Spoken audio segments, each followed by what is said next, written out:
بسم اللہ الرحمن الرحیم۔ نبوت کے تصور کے حوالے سے آج اس غلط فہمی کا ہم جائزہ لیں گے، وہ اصل میں افراد و تفرید پر مبنی ہے۔ بعض لوگوں کا یہ خیال ہے کہ نبی صلی اللہ علیہ وسلم پر جو لوگ ایمان نہیں لائیں گے ان کے لیے جہنم واجب ہے، اور بعض دوسرے لوگوں کا یہ خیال ہے، اور دونوں گروہ جو ہیں وہ قرآن مجید سے دلیل پکڑتے ہیں۔ دوسرے گروہ کا یہ خیال ہے کہ نبی صلی اللہ علیہ وسلم پر ایمان لانا ضروری نہیں ہے، اس لیے کہ ایک آیت میں قرآن مجید کی یہ کہہ دیا گیا ہے کہ لوگ جو ہیں، اگر چاہے وہ صابی ہیں، چاہے وہ یہود ہیں، چاہے وہ نصارہ ہیں، چاہے وہ مسلمان ہیں، اگر وہ روز آخرت پر ایمان لائیں اور اللہ پر ایمان لائیں اور نیک عمل کریں تو ان کے لیے جنت جو ہے وہ اللہ تعالیٰ نے لکھ دی ہے۔ تو اس آیت کی بنیاد پہ ایک گروہ یہ کہتا ہے کہ نبی صلی اللہ علیہ وسلم پر ایمان لانا ضروری نہیں ہے، اور بہت ساری آیات جو قرآن مجید میں بیان ہوئی ہیں جس میں یہ معلوم ہوتا ہے کہ نبی صلی اللہ علیہ وسلم پر ایمان لانا ضروری ہے، اس کی بنیاد پر ہمارے بعض لوگ یہ خیال کرتے ہیں کہ جو لوگ نبی صلی اللہ علیہ وسلم پر ایمان نہیں لے کے آئیں گے ان کے لیے جہنم جو ہے وہ لازم کر دی گئی ہے۔ یہ دونوں وہ نقطہ نظر ہیں جو ظاہر ہے کہ ڈائمیٹرکلی اپوزٹ ہیں، ایک دوسرے کے متضاد کھڑے ہیں، اور حقیقت کے بارے میں ہمیں جاننے کی یہ صحیح کرنی ہے اور کوشش کرنی ہے کہ ان میں سے کیا بات صحیح ہے۔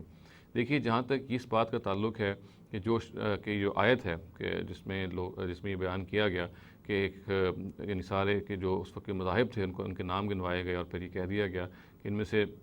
جو اللہ پہ ایمان لائے گا، جو آخرت پر ایمان لے کے آئے گا، جو نیک عمل کرے گا، اس کے لیے جنت ہے، اور رسالت کا اس میں کوئی ذکر نہیں ہے۔ تو یقیناً ایسا ہی ہے کہ اس میں رسالت کا کوئی ذکر نہیں ہے، اور رسول پر ایمان لانا کوئی دین کا بنیادی تقاضا نہیں ہے۔ البتہ رسول کو جانتے بوجھتے ہوئے جھٹلانا یہ ایک جرم ہے، اور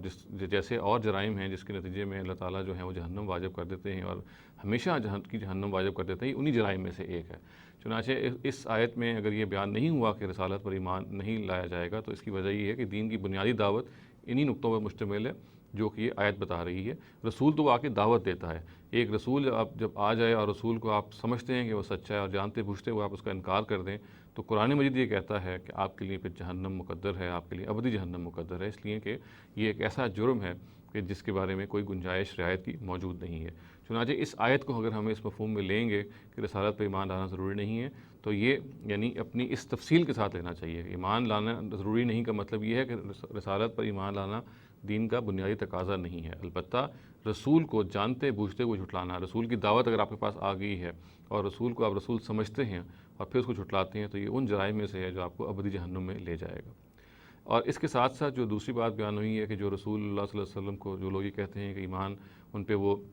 نہیں لائیں گے تو وہ لازماً جہنم میں چلے جائیں گے، اس میں بھی یہی تفصیل ہے جو ہمیں سمجھ لینی چاہیے کہ رسول اللہ صلی اللہ علیہ وسلم کی دعوت کا جانتے بوجھتے ہوئے انکار کرنا یہ ہر حال میں انسان کو جہنم میں لے جائے گا۔ البتہ اس طرح کے مواقع ہو سکتے ہیں کہ نبی صلی اللہ علیہ وسلم کے پاس کی جو دعوت ہے وہ کسی انسان کے پاس صحیح شکل میں نہیں پہنچی، یا مثال کے طور پہ سرے سے پہنچی ہی نہیں ہے، یا مثال کے طور پہ مسلمانوں کے جو برے اعمال ہیں وہ نبی صلی اللہ علیہ وسلم کی اور اسلام کی دعوت سے پہلے پہنچ گئے ہیں، اور اس کے نتیجے میں بہت ساری غلط فہمیاں اور اعتراضات کسی شخص کے ذہن میں ہیں جس کے نتیجے میں وہ اس کے اندر کوئی کھٹک پیدا ہو رہی ہے، تو اس کے نتیجے میں فرض کیجئے کہ اس نے اگر حق کی تلاش کا سفر بھی کا آغاز بھی کیا اور جاننے کی کوشش کی کہ کوئی پیغمبر سچا ہے نہیں ہے اور کسی اور نتیجے تک پہنچا، تو یہ امید ہے کہ اس شخص کے لیے رعایت کا باعث بنے گا۔ چنانچہ یہ کہنا کہ لازماً وہ شخص جو نبی صلی اللہ علیہ وسلم کو جھٹلا دے گا وہ جہنم میں جائے گا، یہ ٹھیک نہیں ہے، اس لیے کہ اگر اس کے جھٹلانے کی وجہ مثال کے طور پہ غلط فہمی ہے، یا مثال کے طور پہ یہ ہے کہ ان کی دعوت آپ تک نہیں ان شخص تک نہیں پہنچی، تو یہ وہ ویلڈ ایکسکیوزز ہیں جس کی اللہ تعالیٰ امید ہے کہ رعایت کرے گا۔